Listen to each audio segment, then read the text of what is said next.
mga ka-A! Nandito po tayo sa Barangay Kay Paaba sa Bayalen, Cavite. Tara, pasyalan po natin! Alam niyo po ba, General Emilio Aguinaldo, formerly called Bayalen, is an upland town about 400 meters above sea level. This is named after Emilio Aguinaldo, the county first president. Kilala po ang Bayalen sa coffee, processed fruits and vegetables, and bamboo product. At ito po ang puno ng paminta. Kung makikita niyo po, pag ang green ay hilaw pa po. At pag kulay red na po ay pag tinuyo po niyo yan, magiging paminta na po. Binibilad po ang black pepper hanggang 4 to 5 days sa araw. Ate, ano po pangalan niyo? Ako po si Ate Cathy. Taga saan po ito? Ako yung taga Palawan, pero nakapag-asawa po ako ng taga rito sa Cavite, kaya nandito po ako ngayon. At ito po ang na-harvest. Ano po ito, ate? Paminta po. Pag natuyo po siya, ano pong finished product? Ito na po siya, magiging finished product niyan. Yan. Magiging ganyan na siya. Ready na siya. Kailan po ito na-harvest?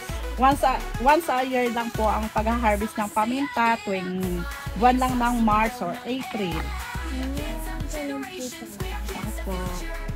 So, pag yung mga ka-viewers po natin bibili po, saan po located po ito? Ayan po matatagpuan dito sa barangay ng Kay Paaba, General Emilio Aguinaldo, Bayalen, Cavite.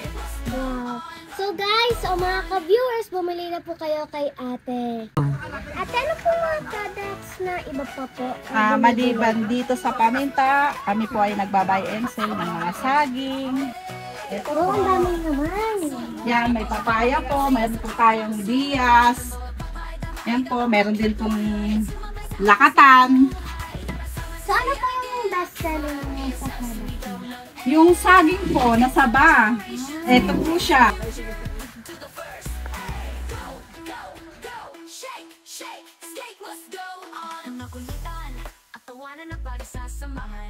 Chimbog at kaalaman na matututunan. Ikaw ang bida, dito glow up. Love you ever, love you on top. Tara sama sa sayahin. Ate, meron po po ba shout-out?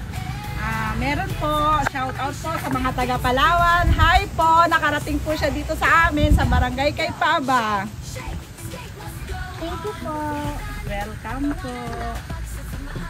At meron po po tayo rin shout-out? Shoutout po sa mga taga-Bayalen at mga taga-Barangay Kay Paaba. Hi po. Yan. Ate, meron po po tayo rin shout-out? Shoutout po sa mga taga Kay Paaba, sa family ko dito sa Kay Paaba.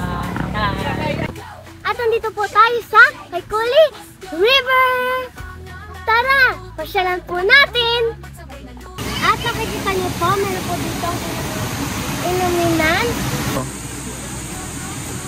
At pati po itong inumin at po sa ating katawan kasi galing po ito sa bukal.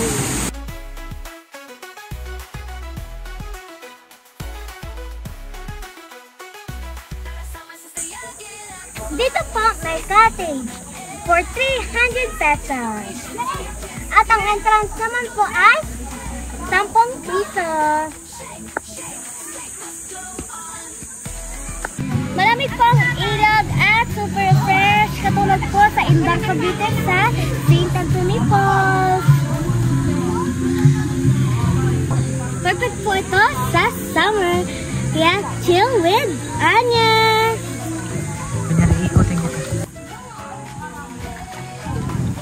Wow!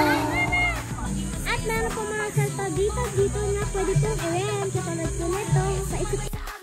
Malamig po dito at nakaka-fresh at feel na feel sa summer. Kaya bumisita na po kayo sa Kaykuli.